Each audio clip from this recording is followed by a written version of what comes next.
They spray-painted boat trash across my dead uncle's pristine cabin cruiser while I slept inside. I'm talking neon orange letters, 8 inches tall, dripping down 40 feet of spotless white fiberglass like blood on a wedding dress.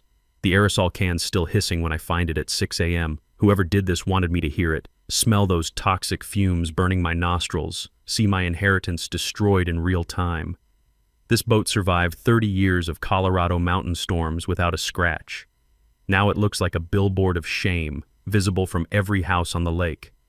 The wet paint comes off on my hands like orange guilt, impossible to wash clean. The violation notice duct taped to my windshield? HOA President Delilah Thornfield demanding I remove my boat for creating unsightly ripples. 72 hours or $500 daily fines. What would you do if they vandalized your family legacy? Where are you watching from? Drop your worst HOA nightmare below. Let me back up and tell you how this nightmare started. My name's Marcus Blackwood, 52, retired Navy logistics officer who spent 20 years keeping aircraft carriers supplied across 3 oceans. After my messy divorce, I was rotting in a cramped San Diego apartment, watching my 15-year-old daughter Sage disappear into her phone during our awkward weekend visits. Then Uncle Ezra died at 89, leaving me his lakefront cottage in the Colorado Rockies, the only family member who ever gave a damn about me. I'd visited maybe twice as a kid, but Ezra was our family's living legend. Built everything himself, including a hand-carved dock that had weathered 40 Colorado winters without a single repair. The man lived debt-free for 3 decades in a world designed to keep you paying forever. Alpine Lake sits like God's private swimming pool between pine-covered peaks. 300 acres of water so clear you can see trout swimming 30 feet down.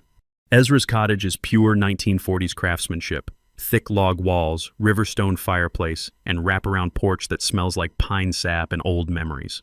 Completely paid off, which felt like inheriting a winning lottery ticket after years of rent slavery. The community looked like a postcard paradise. 47 homes scattered around pristine shoreline, manicured lawns that belonged in magazines, luxury cars worth more than most people's houses. The Lakeside Estates HOA collected $350 monthly for maintaining property values and community standards, whatever that meant.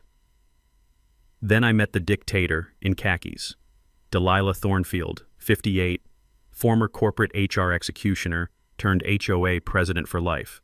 She rules from an $800,000 glass fortress directly across my humble log cabin, the architectural equivalent of a middle finger pointed at Ezra's simple lifestyle.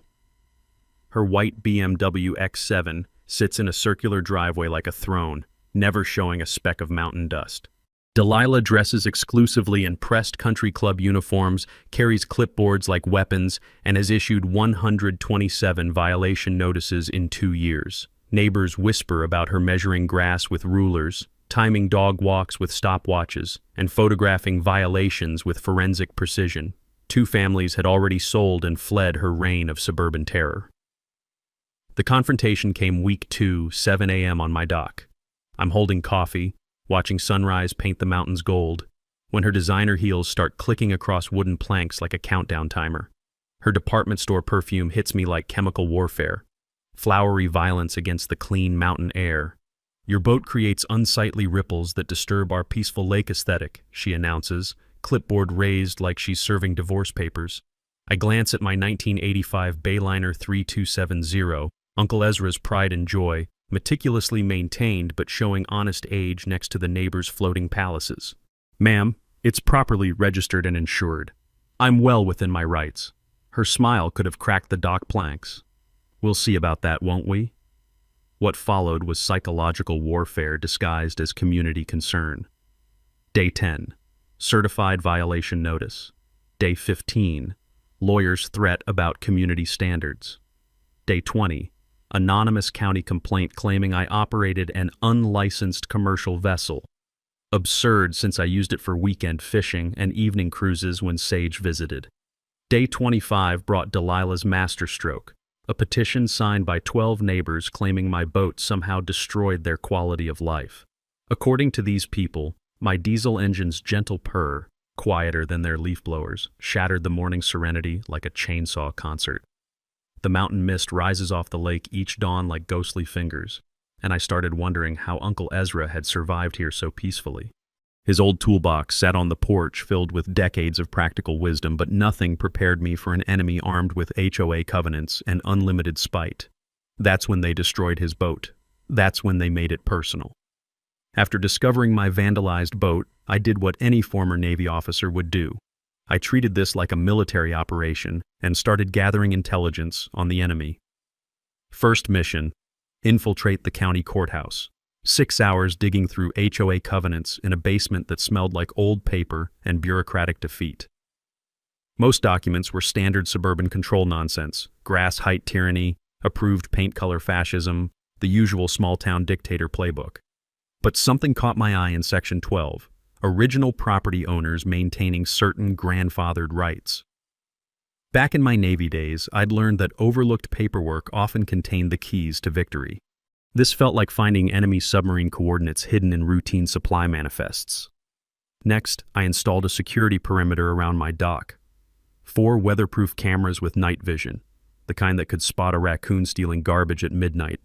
All footage uploaded to cloud storage that Delilah couldn't touch with a crowbar and a court order. Deputy Rodriguez, a weathered veteran who looked like he'd survived actual wars, treated my vandalism report with military precision. He photographed every orange letter and bagged paint samples like CSY evidence. "Son," he said while scribbling notes, "we've had 3 HOA harassment complaints this month. These suburban dictators are getting out of hand." My counterstrike was swift and surgical. A certified demand letter requesting $3,500 for boat repairs, immediate cessation of harassment, and a formal written apology. I hand-delivered copies to ensure Princess Delilah couldn't claim postal ignorance. Her response was nuclear warfare disguised as community concern. Within 48 hours, she'd convened an emergency board meeting with the subtlety of a fire alarm. The agenda read, "Addressing problem resident and implementing necessary protective measures." Bureaucratic language for, "Let's destroy this guy's life before he fights back." Delilah's master plan revealed the mind of a true sociopath, a new covenant amendment banning watercraft over 25 feet or older than 10 years. If passed, my boat would become contraband overnight, subject to daily fines that could bankrupt a small country. But wait, there's more. She launched a propaganda campaign worthy of election season, printing flyers claiming my boat posed an environmental catastrophe. According to Delilah's twisted reality, my well-maintained diesel engine was single-handedly murdering every fish in the lake. The comedy gold moment came when she recruited volunteer photographers to document my excessive wake violations. Picture this: 3 grown adults positioned around the lake with cameras like paparazzi hunting celebrities, waiting for me to commit the heinous crime of driving my boat. When I finally took my evening cruise, puttering along at grandmother in a wheelchair speed, they snapped photos like I was performing water acrobatics. Then came the game-changing discovery that would flip this entire war on its head. While organizing Uncle Ezra's basement, a place that smelled like motor oil and old wisdom, I found a cardboard box labeled property papers in his careful handwriting. Inside lay manila folders containing decades of documents, like archaeological layers of legal history. Tax records, surveys, correspondence dating back to when people wore actual hats. One yellowed deed from 1923 stopped me cold. The language included phrases about riparian ownership extending to high water mark and grantor retaining perpetual rights to lake water usage. I didn't understand the legal terminology, but something in my gut, the same instinct that had kept me alive through Navy logistics nightmares, screamed that this document was important. My covert intelligence gathering revealed the community's underground resistance movement. 3 neighbors approached me like secret agents sharing classified information. Retired teacher Beth Morrison whispered during a mailbox encounter, "She destroyed the Hendersons 2 years ago." 15,000 in fines for growing tomatoes she claimed violated aesthetic standards. 3 kids couldn't afford the legal battle. Vietnam veteran Jim Santos had his own war story. $2,000 fine for painting my mailbox the wrong shade of green. She brought a color wheel to prove the violation. Woman makes drill sergeants look reasonable. The pattern crystallized like ice forming on lake water. Delilah systematically targeted anyone disrupting her suburban paradise fantasy, then weaponized HOA bureaucracy to force them into financial surrender or community exile. She was a serial neighborhood killer, and I was her latest hunting trophy. But unlike her previous victims, I had military training in hostile situation management. 20 years dealing with supply chain warfare had taught me patience, preparation, and the tactical advantage of letting enemies expose their weaknesses before delivering the killing blow. My morning coffee sessions on the dock became strategic planning meetings, pine needle aroma mixing with diesel fumes while I sketched battle plans like a general preparing for siege. The rumble of my boat engine each evening became psychological warfare, a daily reminder that some fights are worth having, and some bullies need to learn that picking on the wrong person can destroy everything they've built. The woman thought she was hunting defenseless prey. She had no idea she'd hooked a predator. Delilah's next move proved she'd crossed the line from neighborhood tyrant to actual felon. I discovered her handiwork after a peaceful grocery run to town, my weekly escape from the lake's suburban theater of war. Returning with enough supplies to survive a siege, I found my boat drifting like a ghost ship 50 yards from shore, scraping against rocks with each wave. Uncle Ezra's pristine hull now sported fresh gouges along the waterline, battle scars that made my stomach clench. The dock lines hadn't naturally loosened or aged through. Someone had sliced them with surgical precision, leaving clean cuts that screamed premeditated sabotage. My security cameras captured the crime in grainy night vision poetry, a figure in dark clothing working with practiced efficiency at 2 a.m., then vanishing like a suburban ninja. But criminals always leave calling cards. There, idling at the footage's edge like a smoking gun, sat Delilah's distinctive white BMW X7. The woman had personally executed this midnight mission, too narcissistic to delegate her dirty work. My response was swift and merciless. I transformed my dock into a fortress that would intimidate Navy SEALs, motion-activated floodlights capable of illuminating small aircraft, battery backups that could survive electromagnetic pulses, and redundant cloud storage systems distributed across 3 time zones. Every piece of equipment got marine-grade locks that would challenge master thieves. More importantly, I became a documentary filmmaker of suburban warfare. Colorado's one-party consent laws, knowledge gained during my ugly divorce, meant every conversation, violation notice, and harassment incident could be recorded in courtroom-quality evidence. My phone became a weapon of legal mass destruction. A Zoom consultation with a maritime attorney revealed legal concepts that made my tactical mind sing. Something called navigational servitude grants waterway usage rights that override local busybody regulations. HOAs can nitpick dock colors and boat covers, but controlling actual water usage requires legitimate government authority, something Princess Delilah's suburban kingdom definitely lacked. Meanwhile, my courthouse archaeology was unearthing buried treasure that would reshape this entire war. Alpine Lake wasn't some pristine natural wonder. It was artificial, created in 1918 when my great-great-grandfather Silas Blackwood dammed a mountain creek for his logging empire. The man had carved civilization from wilderness using nothing but determination and strategic ruthlessness that apparently ran in the family bloodline. The smoking gun came in a 1923 deed that made my pulse race. Grantor retains perpetual rights to lake water usage and access. Their property records showed an unbroken chain of ownership, Silas to his son, then Uncle Ezra, finally landing in my lap like inherited artillery. Water rights that had never been sold, transferred, or surrendered to any developer or suburban dictator. The beautiful irony crystallized. In 1985, developers built lakeside estates, assuming they'd acquired lake access rights they'd never actually purchased. For 38 years, the HOA had been operating under delusions of authority they legally didn't possess. Every lake maintenance fee they'd collected was potentially theft from my family's property.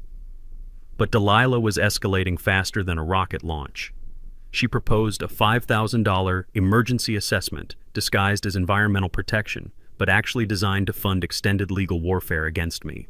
Her propaganda painted my boat as an ecological disaster comparable to the Exxon Valdez. According to her alternate reality, my gentle diesel engine was murdering fish families and destroying aquatic habitats through sheer existence. The comedy peaked when she hired a marine expert who turned out to be her brother-in-law's kayak rental buddy.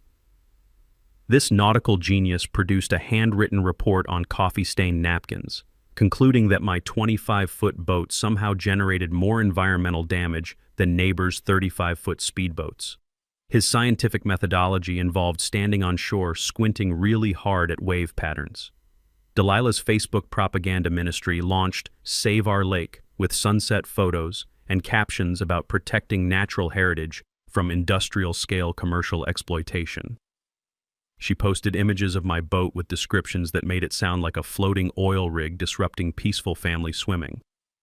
Her discrimination became less coded daily.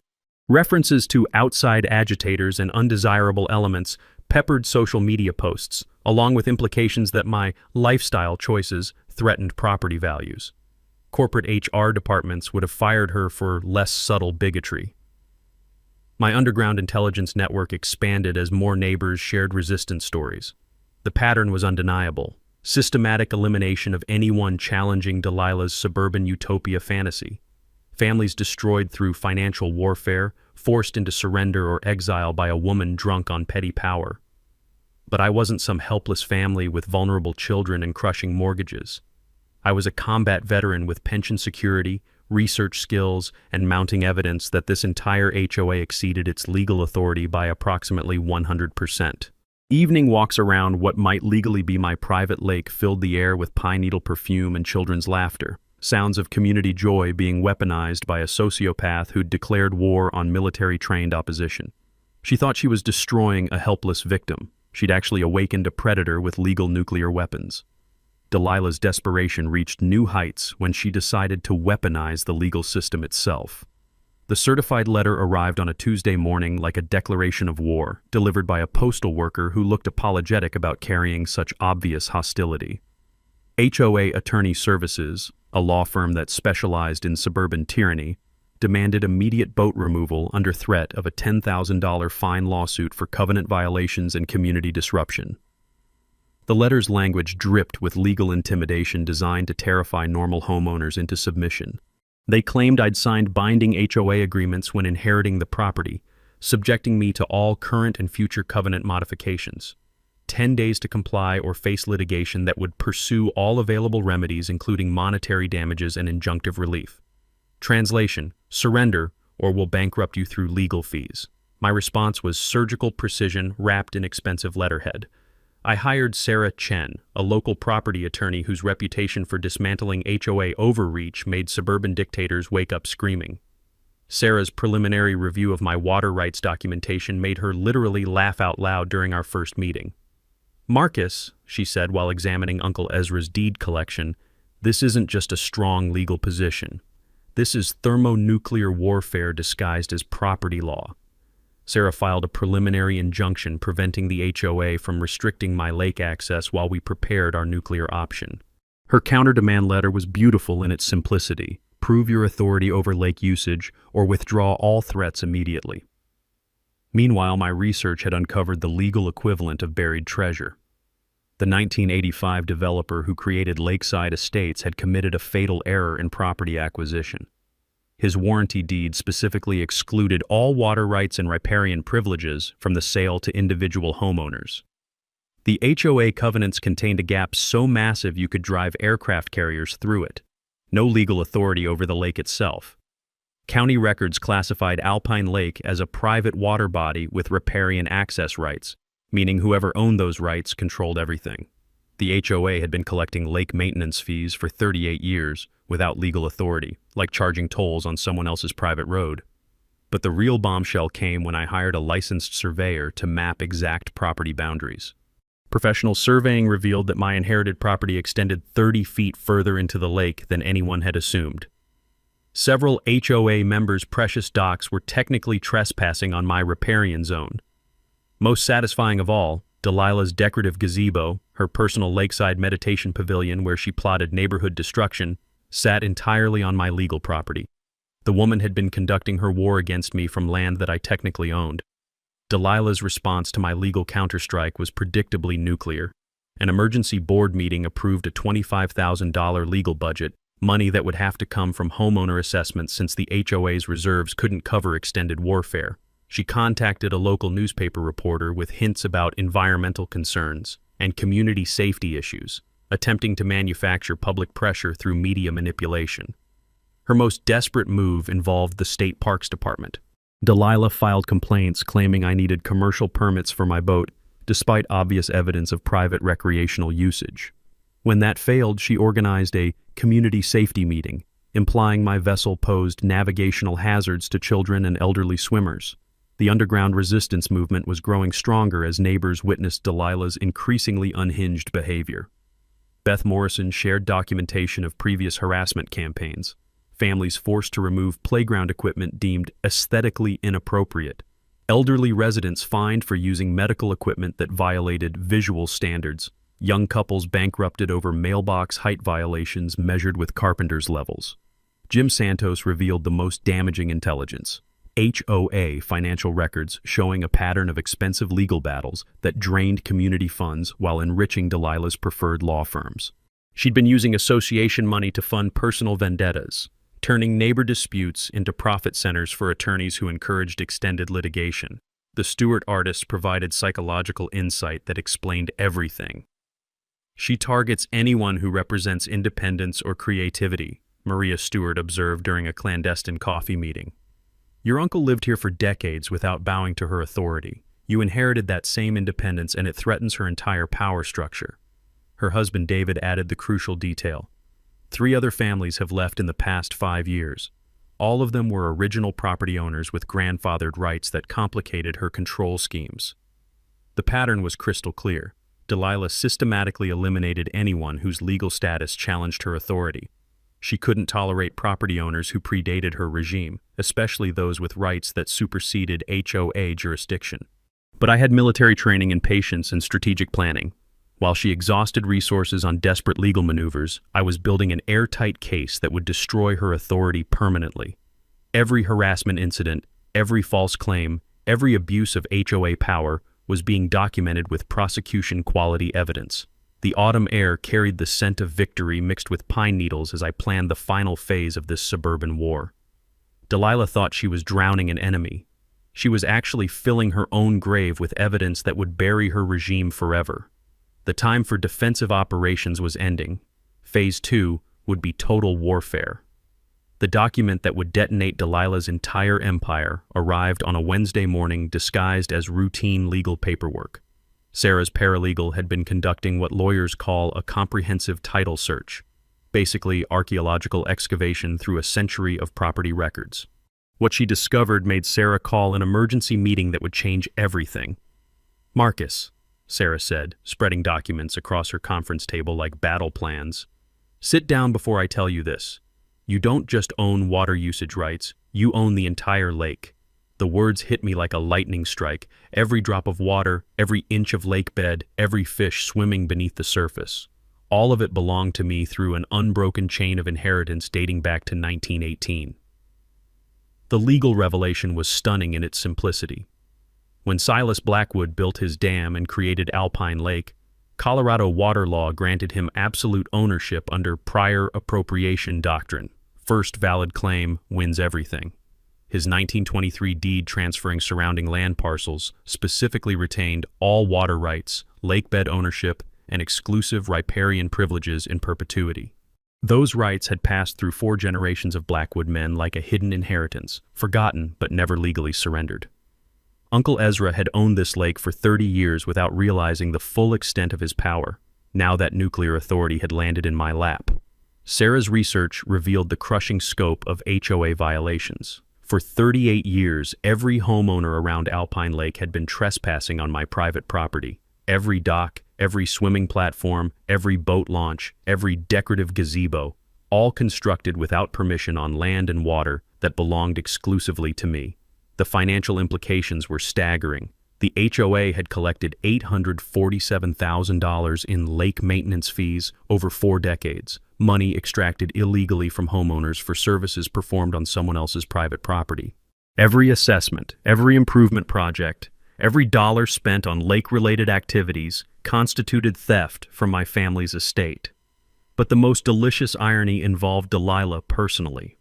Her $800,000 glass palace derived its entire value from lake access and waterfront views. Without those privileges, her property value would crater by 60 to 70% overnight. She'd built her real estate empire on land she didn't own, collecting fees for services she had no authority to provide. Her precious meditation gazebo, the lakeside sanctuary where she plotted neighborhood destruction, sat entirely on my riparian zone. Every HOA meeting held there, every violation notice signed there, every harassment campaign launched from that pavilion had been conducted on property that belonged to her primary target. Sarah explained my legal options with the enthusiasm of a prosecutor describing slam-dunk evidence. I could immediately prohibit all lake access, forcing removal of every structure built on my property over 4 decades. Trespass lawsuits against 47 families would generate damages exceeding the HOA's total assets. Property liens could force sales that would destroy the community overnight. You have grounds to bankrupt this entire HOA and most of its members, Sarah concluded. Delilah picked a fight with someone who could legally evict her from her own backyard. The power shift was intoxicating, but something Uncle Ezra had taught me during childhood visits echoed in my memory. He'd shared this lake with neighbors for 30 years, never wielding his legal authority like a weapon. His philosophy had been simple. Good neighbors make good communities, and bullies eventually destroy themselves if you give them enough rope. I didn't want to become the suburban dictator that Delilah had been. But I also wouldn't tolerate continued harassment from someone who'd been trespassing on my property while collecting illegal fees and conducting psychological warfare against my family's legacy. The woman thought she owned this lake. She was about to discover she'd been squatting on my land while declaring war against its rightful owner. Time to educate Princess Delilah about the difference between authority and ownership. The next phase required military precision and legal strategy that would make Pentagon planners proud. Sarah assembled her A-team like we were planning D-Day. Her partner, Michael Rodriguez, a property rights specialist who'd spent 15 years dismantling HOA overreach, joined our war council with the enthusiasm of a prosecutor who'd just inherited the crime of the century. Together, they developed a 3-tier strategy: negotiate first, apply pressure second, deploy nuclear legal weapons as a last resort. Their research into similar Colorado cases revealed that my position wasn't just strong, it was historically unprecedented. Most water rights disputes involved usage percentages or seasonal access. I owned everything, period. Michael had never seen such clear-cut ownership documentation stretching back over a century. This is the holy grail of property law, he explained during our strategy session. You have absolute authority backed by bulletproof documentation. The question isn't whether you'll win, it's how much damage they'll sustain before surrendering. Building community alliances required the delicate touch of a diplomatic mission behind enemy lines. My coffee meetings with sympathetic neighbors revealed the full scope of Delilah's reign of terror. Beth Morrison brought photocopied records documenting $8,000 in bogus fines she'd paid over 5 years, violations for everything from unauthorized bird feeders to excessive holiday decorations that exceeded approved color schemes. Jim Santos provided military-grade intelligence about HOA financial operations. As a former accounting supervisor, he'd noticed irregularities in annual budget reports that suggested misappropriation of funds. Legal fees had tripled under Delilah's presidency, while actual maintenance expenses decreased. The money was being funneled into harassment campaigns rather than community improvements. The Stewart artist contributed psychological warfare insights that explained Delilah's systematic targeting methods. She eliminated independent-minded residents who threatened her authority through creative expression, property modifications, or simply refusing to bow to her arbitrary demands. Their documentation included photographs of her measuring their garden fence with a tape measure, evidence of obsessive-compulsive control that bordered on mental illness. My underground resistance network expanded to include 12 homeowners who'd been quietly documenting Delilah's abuses for years. They'd been afraid to challenge her individually, but united opposition gave them courage to share evidence they'd been secretly collecting. Security camera footage, recorded phone calls, written correspondence, a treasure trove of harassment documentation that would make prosecutors weep with joy. The evidence compilation project became my full-time occupation. I created detailed timelines of every violation notice, every threatening letter, every instance of property damage or intimidation. Security cameras had captured 3 separate vandalism attempts, plus dozens of instances where Delilah photographed my property from public areas like a suburban stalker. Financial analysis revealed the true scope of HOA corruption. Sarah's forensic accountant discovered that emergency assessments had been used to fund legal battles against individual residents, rather than community improvements. Delilah had essentially weaponized neighbors' money to finance personal vendettas, a practice that violated both HOA bylaws and state regulations governing nonprofit associations. The legal strategy session felt like planning a military campaign. Sarah explained quiet title actions, court procedures that establish definitive property ownership when disputes exist. My case wouldn't require complex litigation since the documentation was ironclad. We'd essentially be asking a judge to confirm what historical records already proved. I owned the lake, everyone else was trespassing, and the HOA had been operating illegally for decades. Michael outlined unjust enrichment claims that would force repayment of illegally collected fees plus interest. Organizations can't profit from services they have no authority to provide, especially when those services involve someone else's private property. The HOA's 38 years of lake maintenance fee collection constituted systematic theft that could bankrupt their entire operation. We calculated potential damages with the precision of military logistics officers, $847,000 in illegal fees, plus accumulated interest at legal judgment rates. Trespass damages for unauthorized construction on my property. Environmental impact study costs that should have been conducted before building on private land. The total exceeded $1.2 million, more than the combined assets of every HOA member. The communication strategy balanced diplomacy with overwhelming force. I would give Delilah one opportunity for reasonable settlement before unleashing legal nuclear weapons. 30 days to negotiate a licensing agreement that preserved community lake access while acknowledging my ownership and authority. Our backup plan included media coordination with local newspapers who loved David versus Goliath stories involving suburban tyranny. The final option was simultaneous lawsuits against the HOA and individual trespassing members, legal carpet bombing that would destroy the community's financial stability while establishing precedent for property rights enforcement. The negotiation framework was generous considering my absolute legal authority: $50 annual licensing fee per household, removal of all boat restrictions, Delilah's resignation as president, and replacement leadership elected by actual democratic process rather than authoritarian appointment. During evening strategy walks around my private lake, the scent of autumn pine mixed with the satisfaction of impending justice. Every peaceful sound, children playing, neighbors socializing, boats puttering across calm water, represented community harmony that Delilah had been systematically destroying through her toxic leadership. The woman had declared war on someone who owned the battlefield. Time to teach her the difference between borrowed authority and actual ownership. Delilah's intelligence network must have picked up whispers about my legal research because her next escalation felt like a cornered dictator's desperate last stand.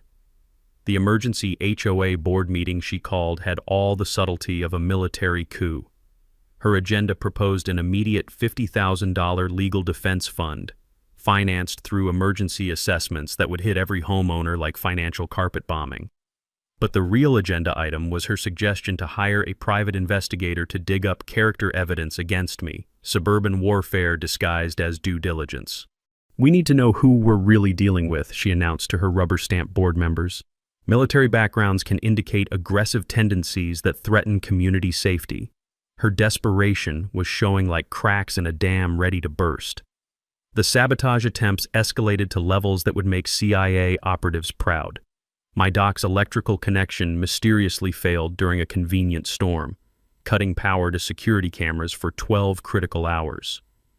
When I investigated the next morning, the junction box showed clear evidence of deliberate tampering, wires cut with precision tools, not weather damage. My boat's engine intake became clogged with foreign debris that definitely didn't occur naturally. Someone had stuffed it with rags, plastic bags, and what appeared to be dog toys. A cocktail of materials designed to cause expensive engine damage if I'd started it without inspection. Only my Navy training and equipment checks prevented thousands in repair costs. Anonymous complaints flooded county offices like coordinated psychological warfare. The health department received reports about boat fuel contamination threatening drinking water supplies. Environmental agencies got detailed accusations about unauthorized chemical disposal and aquatic habitat destruction. Every agency had to waste resources investigating obviously false claims filed by someone with intimate knowledge of bureaucratic complaint procedures. The fake environmental reports were masterpieces of suburban fiction. Someone had submitted official-looking documents claiming my boat maintenance activities were creating toxic runoff patterns and endangered species habitat disruption. The reports included scientific terminology that sounded impressive to bureaucrats but was complete nonsense to anyone with actual environmental knowledge.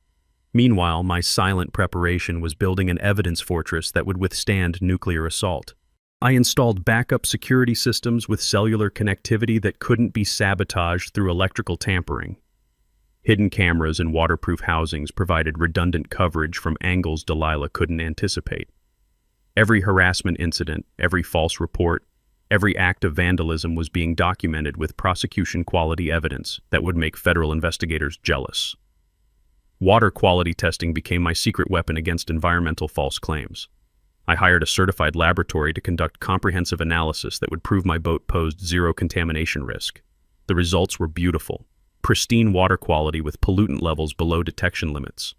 More importantly, testing revealed that several neighbors' septic systems were actually closer to regulatory violations than my boat maintenance activities.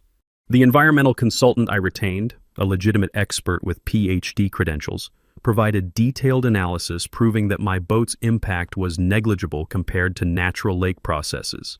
His report systematically demolished every fake claim about wake damage, fuel contamination, and habitat disruption. We had scientific ammunition to destroy Delilah's environmental warfare campaign. Community pressure dynamics were shifting like tectonic plates beneath Delilah's authoritarian empire. More residents began approaching me privately with support and intelligence about her previous campaigns. Stories emerged of systematic harassment against anyone who challenged her arbitrary authority. Pattern recognition revealed her targeting methodology.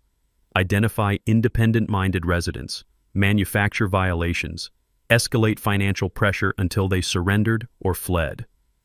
HOA financial records showed the devastating cost of her legal warfare addiction. Community funds were being drained through expensive attorney consultations, frivolous litigation threats, and investigative services that served personal vendettas rather than community interests. Homeowners were unknowingly financing their own oppression through assessments that funded harassment rather than improvements. A growing faction of residents began questioning whether Delilah's presidency was worth the financial and social costs. Quiet conversations in grocery store parking lots and neighborhood walks revealed widespread frustration with her divisive leadership style. People were exhausted by constant conflict and escalating expenses that served no constructive purpose. The private investigator she'd hired inadvertently became my greatest asset. His background check revealed my exemplary Navy service record, volunteer work with veteran organizations, and marine conservation activities. Instead of finding character flaws, he documented 20 years of leadership experience and community service that contradicted every negative claim Delilah had made about my integrity or intentions. His report showed that I was significantly wealthier than Delilah had assumed. Military pension plus consulting income that made her financial intimidation tactics laughably ineffective. I wasn't some vulnerable family that could be bankrupted through legal fees. I was a combat veteran with resources to fight extended warfare if necessary. The investigation backfired spectacularly, providing legal documentation of my qualifications while revealing Delilah's bad faith in hiring investigators to manufacture personal attacks.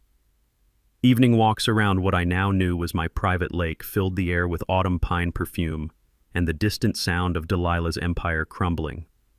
Every desperate escalation was digging her grave deeper while strengthening my legal position. She thought she was destroying an enemy. She was actually providing evidence for her own prosecution. Delilah's final gambit proved that desperation makes people stupid, even those who think they're master manipulators. The lawsuit hit like a nuclear bomb disguised as legal paperwork.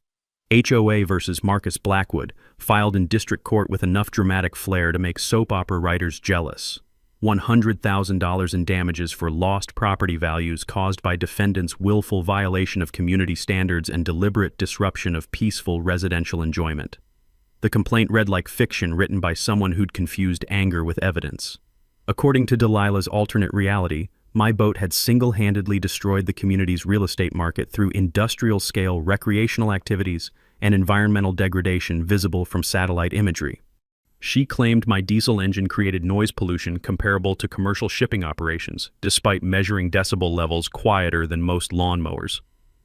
But the real comedy gold was her attempt to place a lien on Uncle Ezra's cottage for unpaid emergency assessments I'd never agreed to pay.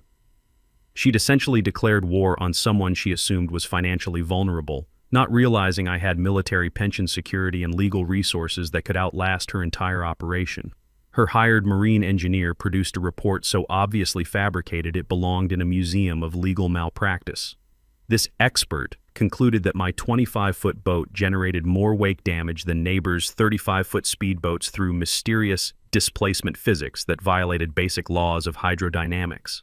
His methodology involved standing on shore with binoculars and measuring waves with a ruler, scientific rigor that would embarrass middle school students. My response was strategic silence that drove Delilah absolutely insane.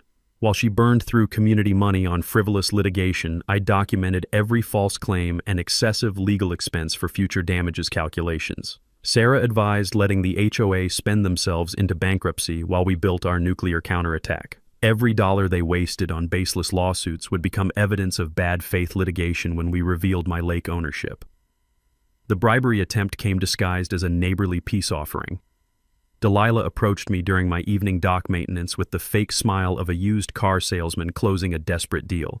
Her generous settlement proposal involved dropping the lawsuit if I limited boat usage to weekdays only, signed restrictive agreements about engine noise and wake patterns, and agreed never to challenge HOA authority again. We could make this whole unpleasant situation disappear, she purred while her perfume competed with diesel fumes for air superiority. All you have to do is be reasonable about community standards. When I politely declined her magnanimous offer to surrender my legal rights, her mask slipped like cheap makeup in rain. "You have no idea how difficult I can make your life here," she hissed with the venom of someone who'd perfected psychological warfare through years of suburban terrorism. The community meeting ambush was her masterstroke of manipulative theater.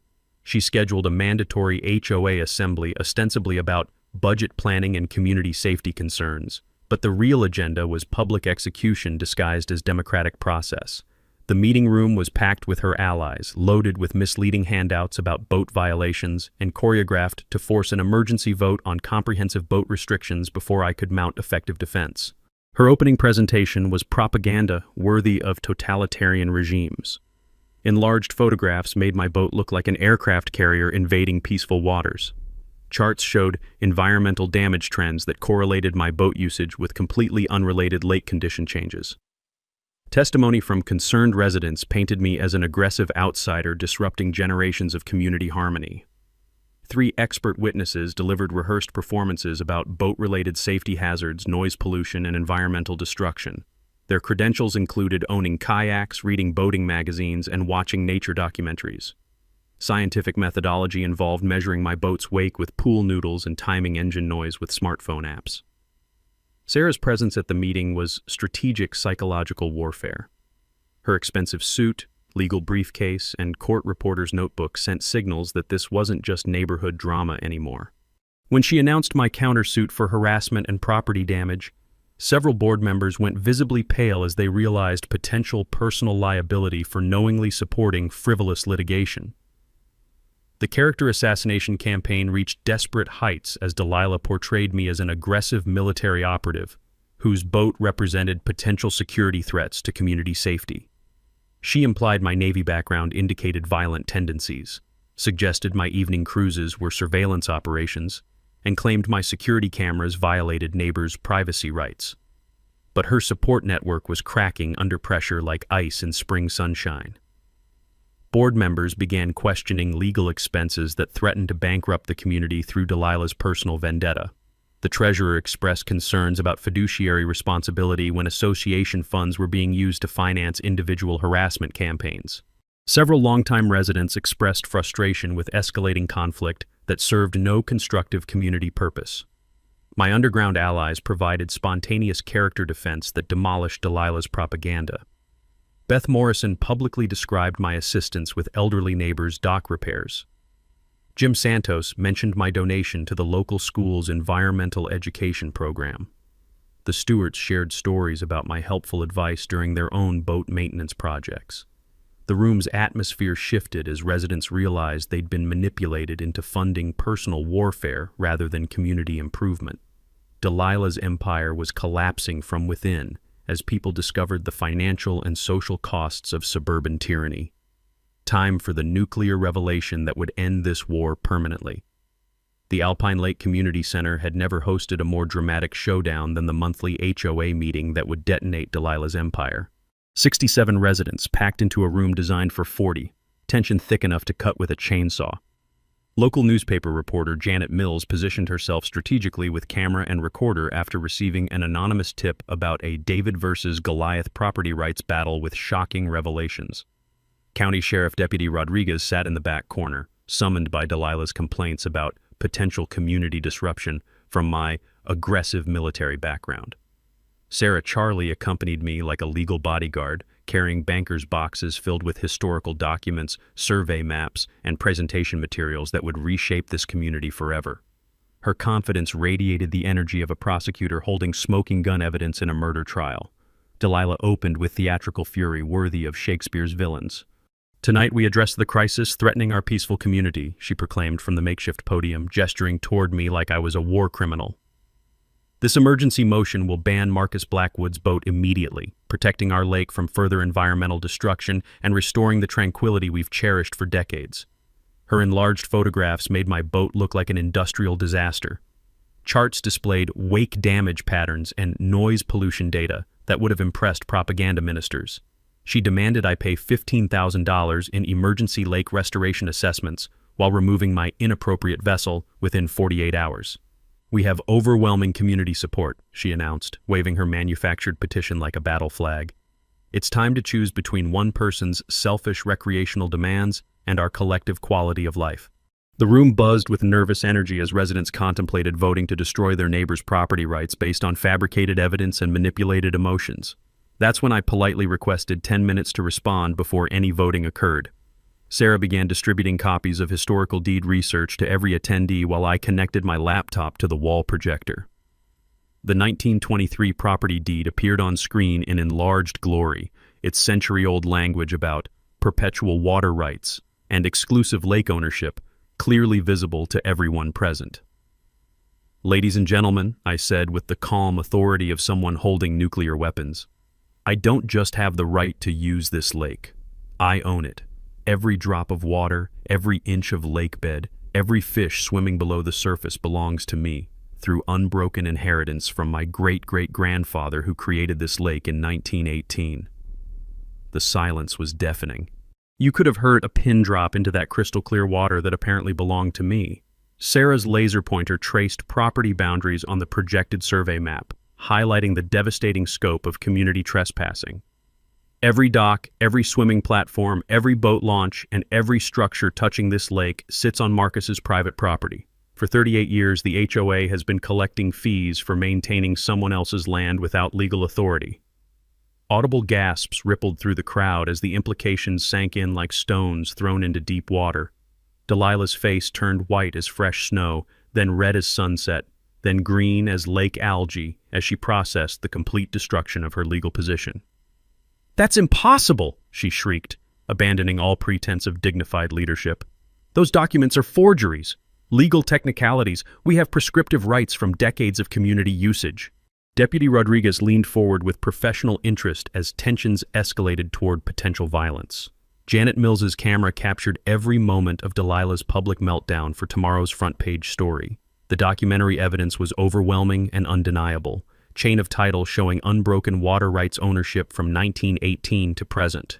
Survey maps proving most HOA lake structures violated property boundaries. County records confirming lake classification as private property, not community resource. Expert legal opinions supporting my exclusive ownership authority. Several board members began frantically calculating potential financial liability as the scope of illegal fee collection became clear. $847,000 extracted from homeowners for services performed on someone else's private property. Trespass damages for unauthorized construction spanning 4 decades. Environmental impact studies that should have been conducted before building on private land. Then came my mic drop moment that would echo through suburban legend forever. I stood slowly, projecting the calm confidence of someone holding absolute authority, and spoke directly to the shell-shocked community. I could legally demand removal of every dock and structure tomorrow. I could prohibit all lake access and sue every family for decades of trespassing. I could bankrupt this HOA and destroy your property values overnight. The room held its collective breath like divers underwater. Instead, I'm offering reasonable annual licensing for continued lake access. $50 per household, significantly less than the illegal fees you've been paying. All existing structures can remain. Community boat launches and swimming areas will be preserved. My voice carried the authority of absolute ownership, tempered by reasonable generosity. But harassment and vandalism of my property stops immediately. Delilah's reign of suburban terrorism ends tonight. Deputy Rodriguez reviewed my evidence of property damage and false reporting, confirming my legal right to exclude trespassers while warning about criminal charges for continued harassment. The community responded with spontaneous democracy that buried Delilah's dictatorship forever. The aftermath unfolded like the most satisfying movie ending you've ever witnessed. Within 2 weeks, Delilah and her 3 hardcore supporters had fled the community like defeated generals abandoning a burning fortress. Their for sale signs sprouted overnight, desperate to escape before more residents discovered they'd been living under the rule of someone who'd been illegally collecting fees while trespassing on my property. Property values didn't crater as she'd threatened. They soared 15% once buyers realized they could live in a lakefront paradise without suburban Stalin measuring their grass height. My cottage became a pilgrimage site for apologies and peace offerings. Beth Morrison arrived with homemade apple pie that tasted like sweet victory. Jim Santos delivered a bottle of bourbon with a note, "To the man who liberated us from the HOA gulag." The Stewart artists painted a gorgeous watercolor of my boat, creating gentle ripples titled "Waves of Freedom," now hanging proudly above my fireplace. Janet Mills's story exploded across social media like digital wildfire. Navy veteran discovers he owns entire lake, destroys HOA dictatorship. Inspired copycat investigations nationwide.